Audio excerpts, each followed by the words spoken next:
Well, I was on my way out in my best dress. The sun was shining and I must confess I was in the mood for some fun and a little flirt. That's when I saw him walking in his shirt and tie and hat in a vintage style, so smooth there was no way to know. He turned out so uncouth. He had a 3-day beard and a guitar case, and as we locked eyes there was a smile on his face. It was a movie moment as he passed by. We both glanced back once more for another try. I blushed and smiled, and then I heard him say, "Wanna get a coffee with me today?" And I wouldn't blame you if you thought this was the one, the type of me cute that only Hollywood has done. But sadly I have to tell you, this guy was a putz. He is the creep of Schwarzenbergplatz.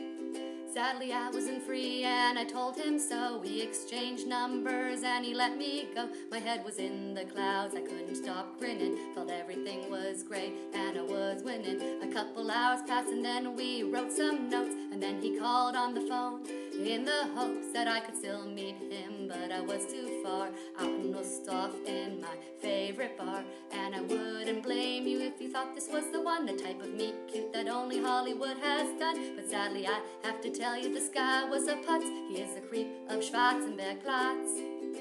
And when we left the bar and I checked my phone, he texted 11:09 and later called once more. I wondered if he was desperate or just had great taste to try so hard to meet me the very day. The next day I wrote him to suggest the coffee. He replied right away and he wrote me a street and a building number. And then what's more, he followed with an apartment like I was a whore. And it turned out he never even wanted coffee. He never really wanted to have a date with me. He wanted me to skip out of work for a break and turn up at his flat so he could have his way. And I felt like a fool thinking he was the one, that I could have a movie moment and all of the fun. It turns out, like most men, he was just a putz. He is the creep of Schwarzenbergplatz.